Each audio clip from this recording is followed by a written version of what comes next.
Welcome to Sheila ideas. இன்னைக்கு வீடியோவில் ரொம்ப ஈஸியாக நம்ம செடிகளுக்கு தேவையான கம்போஸ்ட் எப்படி ரெடி பண்ணலாம்னு சொல்லி பார்க்கலாம். நார்மலாக கம்போஸ்ட் ரெடி பண்ணும்போது நம்ம கிச்சன் வேஸ்ட் எல்லாம் ஒரு கண்டெய்னரில் போடுவோம். அது 3லேருந்து 5 மாதம் வரைக்கும் ஆகும் உங்களுக்கு நல்லா மட்கி செடிகளுக்கு போடுற அளவுக்கு கிடைக்கிறதுக்கு. இது எல்லா பூச்செடிகளுக்கும் காய்கறி செடிகள் எதுவாக இருந்தாலும் நம்ம இந்த முறையில் கம்போஸ்ட் ஈஸியாக ரெடி பண்ணிக்கலாம். அது ரொம்ப ஈஸி தான். இப்போ நம்ம வீட்டில் இருக்கிற யூஸ் அண்ட் த்ரோ பாட்டில் இருக்குது அப்படின்னா அந்த பாட்டில் ஒன்று நீங்கள் எடுத்துக்கோங்க.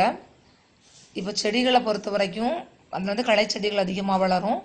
வளர வளர நீங்கள் அந்த செடிகளை கலெக்ட் பண்ணி இந்த இதுக்குள்ளே போட்டுக்கலாம். அது மாதிரி இலை தழைகள் மெல்லிய அந்த குச்சி எல்லாம் எதுவாக இருந்தாலும் நீங்கள் அப்பப்போ எடுத்து அதுக்குள்ளே போட்டுக்கலாம். இது செடியோட வேர் பகுதியிலே நீங்கள் வச்சுக்கிட்டீங்க அப்படின்னா உங்களுக்கு போடுறது ரொம்ப ஈஸி. அதை தேடி போய் போட வேண்டிய அவசியம் இல்லை. அப்படியே எடுத்து அதில் போட்டுடலாம். இது ரொம்ப வீட்டில் செடிகள் ரொம்ப சோர்ந்து போய் இருக்குது, ஊட்டச்சத்து இல்லை அப்படிங்கன்னா அந்த செடிகளுக்கு எல்லா செடிகளுக்கும் இந்த மாதிரி ட்ரை பண்ணலாம். உங்களுக்கு எல்லாத்துக்குமே இந்த மாதிரி முடியாது அப்படின்னா ரொம்ப வீக்காக இருக்க செடிகளுக்கு மாத்திரம் இந்த முறையில் கொடுக்கலாம்.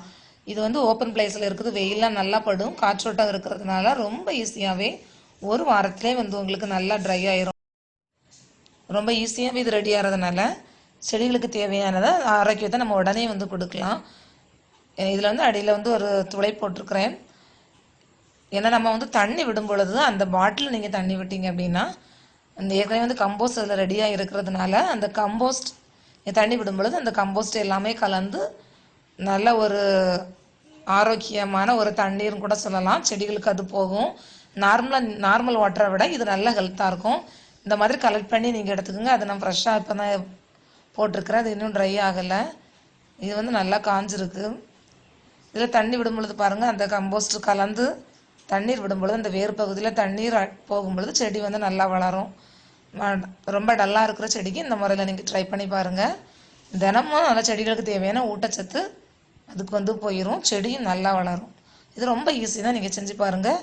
ரொம்ப யூஸ்ஃபுல்லாக இருக்கும். Okay, thank you boss.